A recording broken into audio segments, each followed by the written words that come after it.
नमस्कार साथियों, आप कैसे हो। आशा करता हूँ आप सभी लोग मस्त होंगे। आज की क्लास में हम लोग क्लास 9 की गणित पुनः से डिस्कस करेंगे और चैप्टर होगा फर्स्ट। और चैप्टर का नाम क्या है, जैसा कि हम लोग पिछली क्लास में डिस्कस किए थे, क्या था नाम?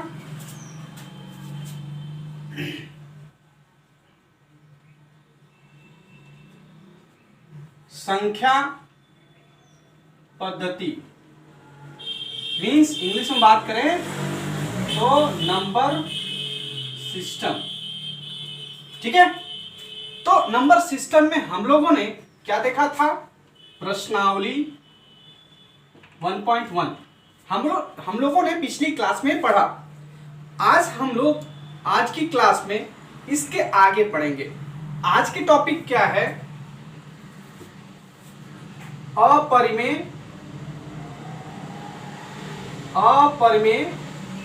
संख्याएं। क्या? अपरिमेय संख्याएं, जिसको हम इंग्लिश में क्या बोलते हैं? Irrational numbers. ठीक है, अब इर्रेशनल नंबर्स में क्या होता है, क्या नहीं होता है, इसको अभी डिस्कस करेंगे। प्लस इसके बाद हम लोग क्या चेक करेंगे? एक्सरसाइज। ठीक है, एक्सरसाइज 1.2। ठीक है, तो चलिए शुरू करते हैं आज की क्लास। अपरिमेय संख्याएं। जैसे हम सभी लोग पिछली क्लास में परिमेय संख्या के विषय में पढ़े कि परिमेय संख्या क्या होता है?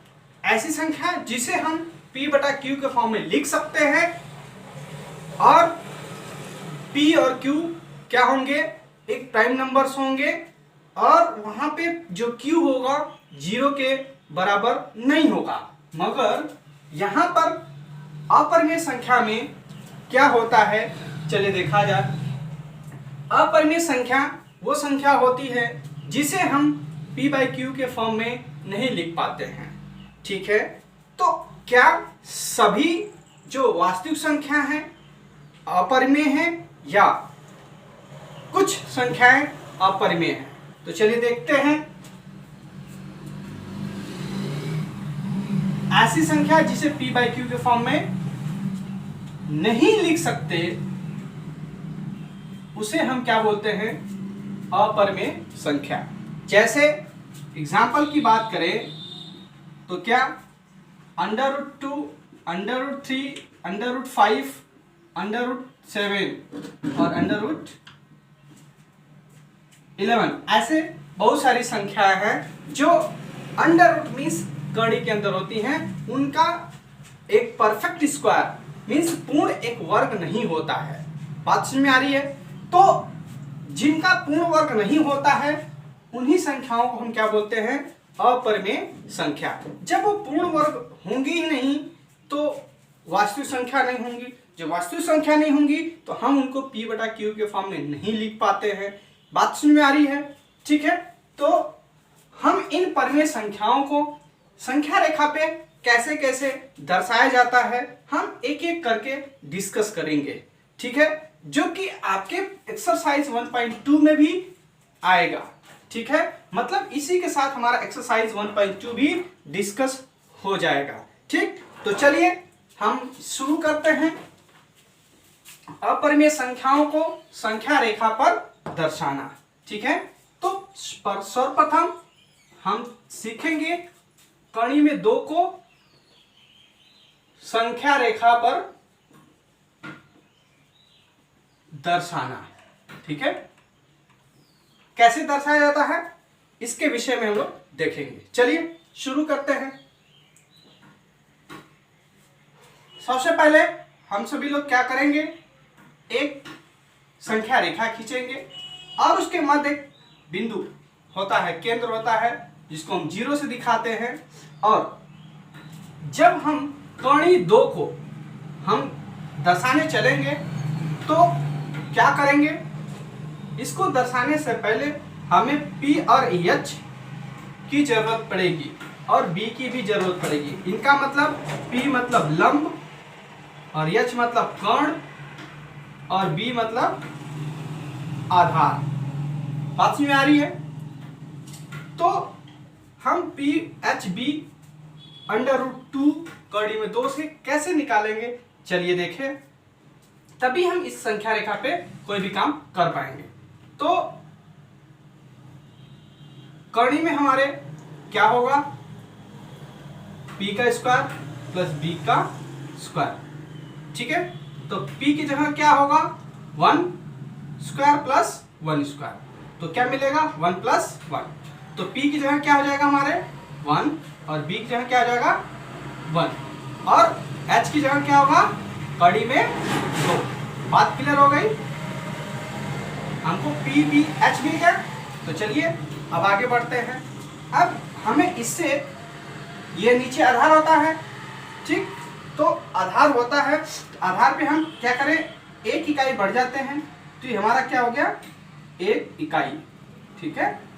अब इस 1 इकाई, इसका कोई नाम दे दें, इसका नाम हम ए देते हैं और इसकी लंबाई कितनी होगी 1 इकाई। अब ए बिंदु पर हमें क्या करना होगा, लंबवत एक रेखा खींचनी होगी। क्या करना होगा, लंबवत एक रेखा। तो इसको करने के लिए आपके पास कुछ चीजों का होना जरूरी है, जैसे पेंसिल, रबर, स्केल और कंपास, ये सब चीजों का होना जरूरी है, ठीक है। तो चलिए हम अपने मार्कर से आपको दिखाते हैं। एक आपको क्या करना पड़ेगा, कंपास को सेंटर मानकर ऐसे आर्क खींचना पड़ेगा, फिर इसे सेंटर मानकर आधा से ज्यादा क्या करेंगे, दूरी लेंगे और इसको कट करेंगे। फिर यहाँ से आधा ज्यादा, ये डिस्टेंस नहीं चेंज करेगा, एक बार यहाँ से नाप लिए तो यही रहेगा, तो फिर सेंटर चेंज करें, इधर काट दीजिए, ठीक। ये 2 पॉइंट मिल गए। अब इस 2 पॉइंट में इसको सेंटर मानकर आप ऊपर एक चाप काटे, फिर दोबारा उतना ही दूरी का इसको केंद्र मानकर एक चाप काटे, तो ऊपर में एक ऐसा बिंदु मिलेगा जिसको आप बिंदु ए से मिला देंगे। बात समझ आ रही है। आगे अब यहां पर इसका नाम दे दीजिए, हम इसका x नाम दे देते हैं।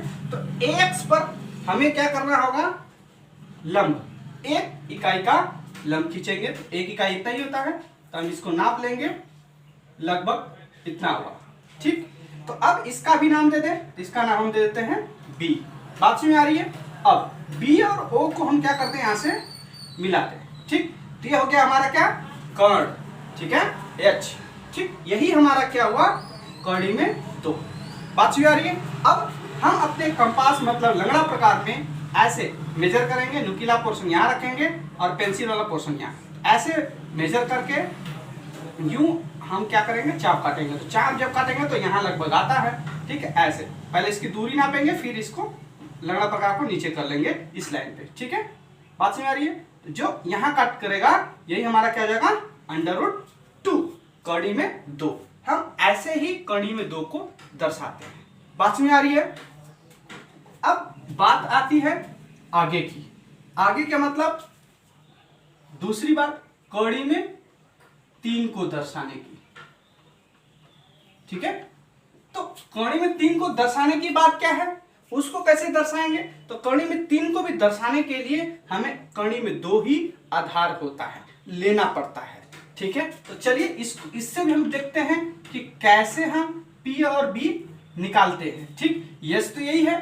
तो चलिए कड़ी में कैसे निकलेगा, तो कड़ी में 2 का क्या करें, वर्ग प्लस 1 का वर्ग, तो क्या मिल जाएगा अपने को, 2 + 1 कड़ी में 3। ये मिला कि नहीं मिला। इसका मतलब हमारे पास यहां चेक करें, यहां से क्या हो जाएगा P, यहां से क्या हो जाएगा B, ठीक। तो H बराबर कड़ी में 3, P बराबर कड़ी में 2 और B बराबर 1। बात समझ में आ रही है। तो ऐसे ही हमें करना है, तो इसी के ऊपर हमें शुरू करना होगा, अलग से हम नहीं बना सकते, ठीक, ध्यान दीजिएगा। तो अब हम इसी पे आगे बढ़ेंगे।